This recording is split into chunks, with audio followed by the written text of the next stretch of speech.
Yasin Sad.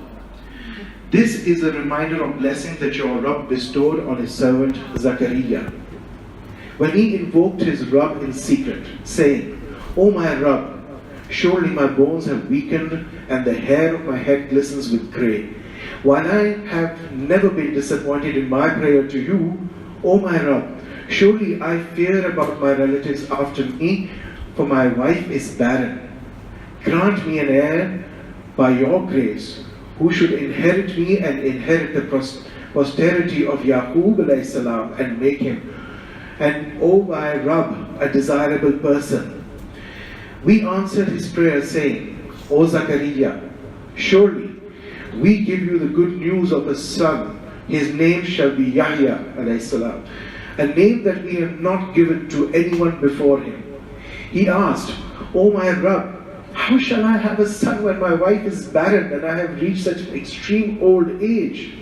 The answer came, so shall it be. Your Rabb says, it shall not be a difficult task for me, just as I created you before when you were nothing at all.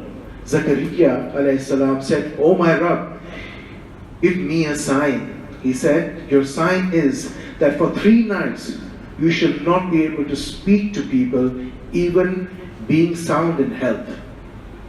After this, Zakaria alayhi salam came out of the shrine and asked his people through sign language to glorify Allah in the morning and in the evening. To his son, when he became old enough, we said, O Yahya alayhi salam, hold firmly to the book. We granted him wisdom while he was yet a boy, and also granted him kindness and purity by our grace. And he grew up as a pious man, dutiful to his parents. He was neither arrogant nor disobedient. Peace be upon him the day he was born, the day of his death, and the day he will be raised to life again. O Muhammad sallallahu alaihi wasallam, relate to them the story of Maryam in the book, the Quran, when she withdrew from her family to a place in the east. She chose to be secluded from them. We sent to her our angel, and he appeared before her as a grown man. She said, I seek Rahman's protection against you. Leave me alone if you are God-fearing.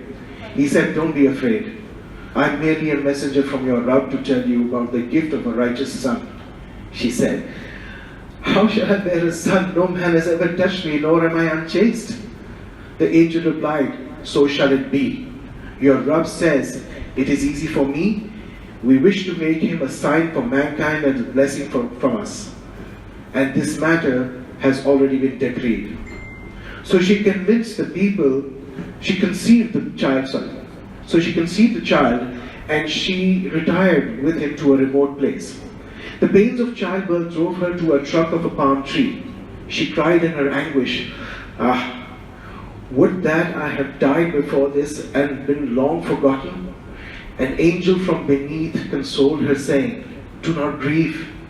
Your Rabb has provided a brook at your feet. If you shake the trunk of this palm tree, it will drop fresh, ripe dates upon you. So eat, drink, and refresh yourself. If you see any human being, say, I have vowed a fast for Rahman, so I will not speak to anyone today. Carrying the baby, she came back to her people. They said, O Maryam, you have brought something hard to believe. O sister of Harun, your father was not a bad man, nor your mother an chaste woman. In response, she merely pointed towards the baby. They said, how can we talk to a baby in a cradle? Whereupon the baby spoke out, I am indeed a servant of Allah. He has given me the book and made me a prophet. He has made me blessed wherever I may be. He has commanded me to establish salah and give zakah as long as I live. He has exhorted me to honor my mother and has not made me domineering, hard to deal with. Peace be upon me the day I was born, the day I shall die, and the day I shall be raised to life again. Such was Isa alayhi salam, the son of Maryam. And this is the true statement about him concerning which they are in doubt.